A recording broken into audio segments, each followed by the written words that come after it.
CA foundation की exams को लगभग अभी 3 महीने बचे हुए। कल ही हमारा लेटेस्ट अनाउंसमेंट आया जिसके हिसाब से 14 दिसंबर से हमारे पेपर्स चालू होने वाले सीए फाउंडेशन के। तो सवाल ये उठता है कि सर क्या ये 3 महीने सफिशिएंट है अगर हमने कुछ भी पढ़ाई नहीं की है? तो बिल्कुल सफिशिएंट है, इसका आंसर ये है।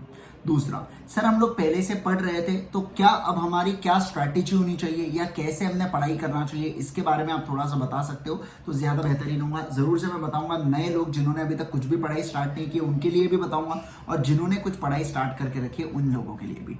देखिए, जिन लोगों ने कुछ भी पढ़ाई स्टार्ट नहीं किया है, सबसे बेहतरीन स्टेज पे तो आपको पता है कि अपने को पूरा पढ़ाई करना है करके अभी, और आप 3 महीने के अंदर बिल्कुल बढ़िया ढंग से कर सकते हो। इस चीज का ध्यान रखिएगा। देखो यार, कंपैरेटिवली मैं बात करूं आपके साथ, जो इतने दिनों से पढ़ रहे थे उनके कंपैरिजन में आपकी राइटिंग प्रैक्टिस, आपकी जो सेल्फ स्टडी रिवीजन है वो थोड़ी हो सकता है कम हो करके, लेकिन आप सीए फाउंडेशन को क्रैक कर सकते हो। इस चीज का आप ध्यान रख लीजिए।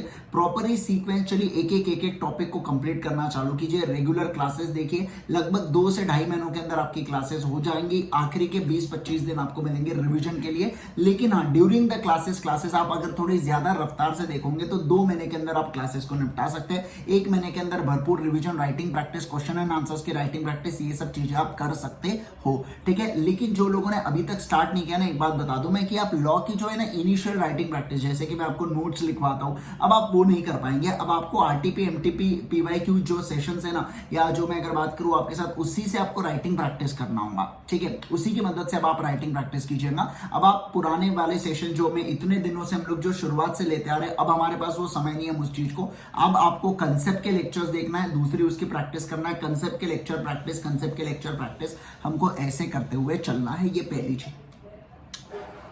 जिन लोगों ने ऑलरेडी पढ़ाई चालू कर दिए थे, अब अगर मैं उनकी बात करूं तो आप लोगों ने क्या करना है, आप लोगों ने जितने आपके टॉपिक्स हो चुके हैं उन चीजों को छोड़ के पहले लिख के रख लीजिए हमारे कौन से टॉपिक्स बचे हुए।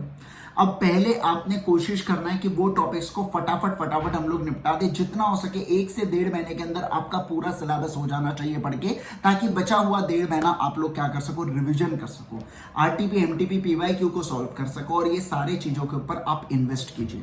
ये 3 महीने बहुत ज्यादा क्रूशियल है आपके लिए। अगर आप अपना 100% देंगे तो आप डेफिनेटली पास हो सकते हैं। एक चीज का ध्यान रखिएगा, आप ये अटेम्प्ट में बोलते हो कि मैं 50-60% दूंगा, अगले अटेम्प्ट में 50-60% करके 100% दो, ऐसा नहीं चलने वाला है। आप क्लियर नहीं करोगे, इसी अटेम्प्ट में 100% देके आप जरूर से क्लियर कर सकते हो, है ना। तो इस चीज का ध्यान रखिएगा। बढ़िया, अभी मस्त समय मिला है आपको, परफेक्ट समय मिला है आपको पढ़ने के लिए, तो इसका फुल यूटिलाइजेशन कीजिए, बढ़िया प्रैक्टिस कीजिए, अकाउंट्स के क्वेश्चन को सॉल्व कीजिए, लॉ के क्वेश्चंस को लिख के देखिए।